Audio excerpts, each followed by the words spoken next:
कोई नयो छई छोरो सो है जाकी पत्नी संग आई हो, आप ही बैठे हो, हाँ दोनों संग बैठे हो। जुगल सरकार बहुत बड़ा विद्यालय चलाते हैं हमारे उत्तरकाशी में, संस्कृत विद्यालय, वही विराजमान है।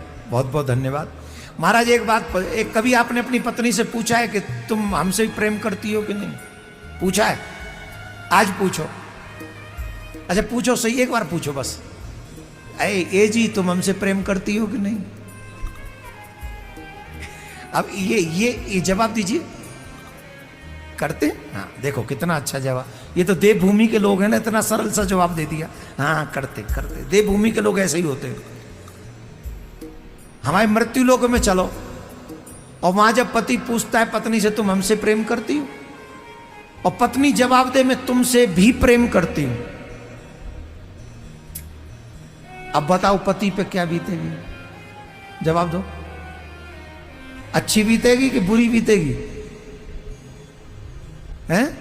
पत्नी ने कहा मैं तुमसे भी प्रेम करती हूं, और वहीं पत्नी ने पूछा पति से कि तुम हमसे प्रेम करते हो? बोले मैं तुमसे भी प्रेम करता हूं। अब बताओ पत्नी पे क्या बीतेगी? अच्छा बीतेगी कि बुरा? जोर से बोलो। अच्छा कब फील होगा? मैं सिर्फ तुमसे ही प्रेम करता हूं, करती हूं। जब ये आंसर सामने से आता है तो हृदय गदगद हो जाता है कि मैं जिसके लिए हूं उसके लिए मैं ही हूं। भगवान भी अपने प्रेम को बांटता नहीं है तुमसे, वो भी अपने भक्त में यही भाव देखना चाहता है कि वो कहे मैं सिर्फ तुमसे ही प्रेम करता हूं और किसी से प्रेम नहीं करता। जब तुम ये कहते हो कि तुमसे भी प्रेम करता हूं तो भगवान कहते हैं उन्हीं को देख ले जा।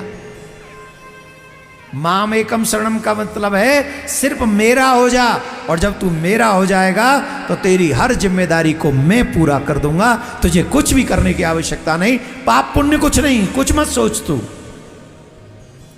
सिर्फ मेरा हो जा, मेरा हो जा, सिर्फ मेरा हो जा। तो कन्हैया रूठ गए, कन्हैया ने रूठ गए, सब माट मटका फोड़ दिए। मैया रिशाय गई, मैया ने कन्हैया को उखल से बांध दियो। ये कथा हम दूसरे विषय के लिए सुनाना चाहते हैं आपको। मैया ने कन्हैया को उखल से बांध दियो और मैया चली गई घर को कार्य करने के लिए। वह आंगन में दो बड़े बड़े वृक्ष ठाड़े यमलार्जुन के, उन दोनों वृक्षन के बीच में उखल अड़ायो ठाकुर जी ने, और एक झटका मारे उन्हें जोड़ते, धड़ाम से दोनों पेड़ गिर गए। और दोनों वृक्ष जब गिर गए तो उनमें से दो दिव्य पुरुष प्रकट हुए। भगवान ने पूछी भैया तुम कौन हो? कौन हो तुम? तब उन दोनों ने कहा प्रभु हम कुबेर के पुत्र हैं। कुबेर को तो जानते ही होंगे, हैं? क्या बोले? हम कौन हैं? वो बोले हम कुबेर के पुत्र हैं। नलकुवर मणिग्रीव हमारा नाम है। श्री कृष्ण बोले तुम कुबेर के पुत्र हो? बोले हाँ। तो भगवान ने पूछी तुम जड़ कैसे बने? तुम तो कुबेर के पुत्र हो तो फिर जड़ कैसे बने? तब उन दोनों ने कही महाराज एक बार हम अपनी पत्नी ने लेके ना, अपने अपने हमारे मित्र अपनी पत्नी ने संग लेके एक सरोवर में जल विहार कर रहे, और जब हम जल विहार कर रहे थे मां, तो वही समय सरोवर के पास में है कि देवर्षि नारद निकले, और देवर्षि नारद को देख के हमारे संग के जो और मित्र इत्यादि हतकाए वो बाहर आए और उन्हें नारद जी को प्रणाम करी। परंतु हम तो ठहरे कुबेर के पुत्र, वो अहंकार कहां जाए? हम वहीं जल में खड़े रहे, हम बाहर नहीं निकले। नारद जी को ये देख के बड़ा क्रोध आयो, और नारद जी ने कही अरे दुष्टो, तुम धर्म की परंपरा को, धर्म के मार्ग को तोड़ना चाहते हो।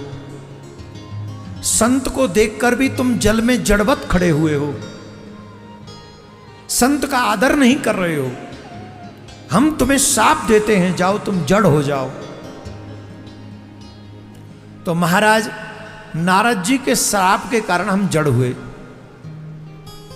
पर महाराज जब हमें सांप लगा तो हम दौड़ के गए और नारद जी के चरण पकड़ लिए। अनजाने में हमसे अपराध हो गया, प्रभु हमें क्षमा कर दीजिए, हमें क्षमा कर दीजिए, हमें क्षमा कर दीजिए। हमारा उद्धार कैसे होगा, हमारी मुक्ति कैसे होगी?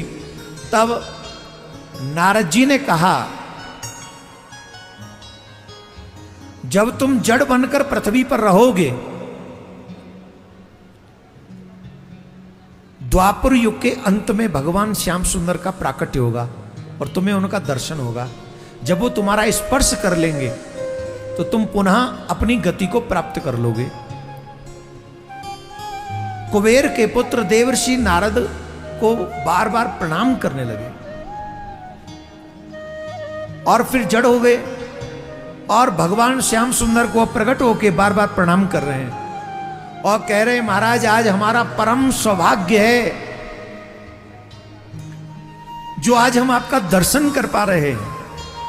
अगर नारद जी ने हमको साप नहीं दिया होता तो हमें कभी आपका दर्शन नहीं होता। ये नारद जी के साप का ही फल है कि आज हमें आपका दर्शन हो गया। भगवान बोले, हम तुमसे बड़े प्रसन्न हैं, कोई वरदान मांग लो। अब सुनो, गंगा मैया प्रकट हो जाए तो क्या वरदान मांगोगे? प्रिया कांजू प्रकट हो जाए क्या मांगोगे? राम जी प्रकट हो जाए क्या मांगोगे? शिव जी प्रकट हो जाए क्या मांगोगे? तुम वही मांगोगे जो तुम्हारे मन में चल रहा है। लेकिन ये संत ऐसा कुछ नहीं मांगेंगे। कुबेर के पुत्रों ने भी वो कुछ नहीं मांगा। संत कुबेर के पुत्रों ने क्या मांगा?